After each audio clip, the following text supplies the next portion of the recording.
नूर का सफर, एक जादुई कहानी। कहीं बहुत दूर एक भूले बसरे गांव रोशिंघर में एक दाना बुजुर्ग रहते थे, जिन्हें सब बाबा सरमद के नाम से जानते थे। उनके बारे में मशहूर था कि उनके पास एक कदीम चिराग था जो सिर्फ एक खास शख्स को रोशनी और हदायत दे सकता था। मगर वो शख्स कौन था और ये चिराग किस राज को छिपाए हुए था, ये कोई नहीं जानता था। एक रात जब चांद आधा डूबा हुआ था और हवाएं उदास राग सुना रही थीं, एक नहीफ व निज़ार लड़की महरो गांव के दरवाजे पर गरी मिली। उसकी चादर मिट्टी से भरी हुई थी, पांव जख्मी और आंखों में बेबसी थी। बाबा सरमद ने उसे देखा और अपने मजबूत हाथों से सहारा दिया। बेटी, तुम कौन हो और इतनी देर रात के अंधेरे में कहाँ जा रही हो? बाबा सरमद ने शफकत से पूछा। मोहरो ने आंखें उठाएं, जिनमें थिकन और दुखों का समंदर था। मैं एक यतीम लड़की हूं जिसके अपनों ने उसे धोखा दिया। मैं रोशनी की तलाश में हूं बाबा। बाबा सरमद मुस्कुराए जैसे वो पहले ही सब जानते हों। बेटा, रोशनी हर किसी को नहीं मिलती, मगर जो अपने अंदर की तारीकी को शिकस्त दे सके वही उसका हकदार होता है। ये कहकर उन्होंने एक प्राणी मगर चमकती हुई किश्ती की तरफ इशारा किया जो किनारे पर बंधी थी। ये कश्ती तुम्हें एक ऐसे सफर पर ले जाएगी जहां तुम्हें अपनी सच्चाई और अपनी रोशनी तलाश करनी होगी। मेहरू ने जैसे ही कश्ती में कदम रखा, वो खुद ब खुद पानी पर बहने लगी। समंदर में तूफान बरपा था, मगर जैसे ही महरू ने हिम्मत से आगे बढ़ने की कोशिश की, किश्ती ने रास्ता बनाना शुरू कर दिया।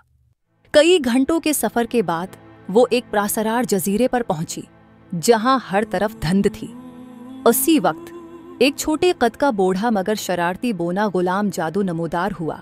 उसने अपनी बड़ी बड़ी आंखों से मेहरू को घूरा और बोला, तुम्हें यहां आने की इजाजत किसने दी? बाबा सरमद ने कहा कि मैं अपनी रोशनी तलाश करूं। मेहरू ने जवाब दिया। गुलाम जादू हंसा, मगर उसकी हंसी में एक अजीब सी गूंज थी। तो फिर लो, ये 3 दरवाजे हैं।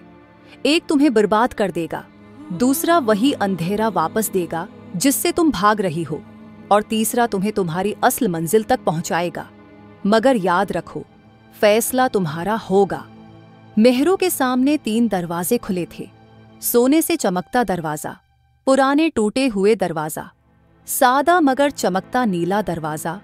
लोग हमेशा चमकती चीजों के पीछे भागते हैं, मगर मेहरू ने सादा नीला दरवाजा खोला।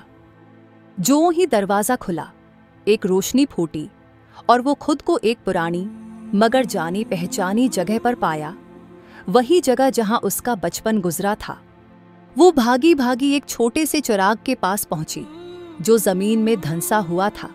जैसे ही उसने चिराग को छुआ, एक सुनहरी रोशनी निकली और बाबा सरमद की आवाज गूंजी, मेहरू, तुमने अपनी हकीकत तलाश कर ली। ये चिराग तुम्हारी उम्मीद, हिम्मत और सच्चाई का निशान है। अब तुम जहां भी जाओगी, तुम्हारी रोशनी कभी खत्म नहीं होगी। मेहरू ने चिराग को सीने से लगाया और उसे एहसास हुआ कि असल रोशनी बाहर नहीं, बल्कि हर इंसान के अंदर छिपी होती है। बस उसे तलाश करना पड़ता है। ये कहानी सिर्फ जादुई सफर की नहीं, बल्कि खुद को पहचानने और अपने अंदर की रोशनी को पाने की भी है।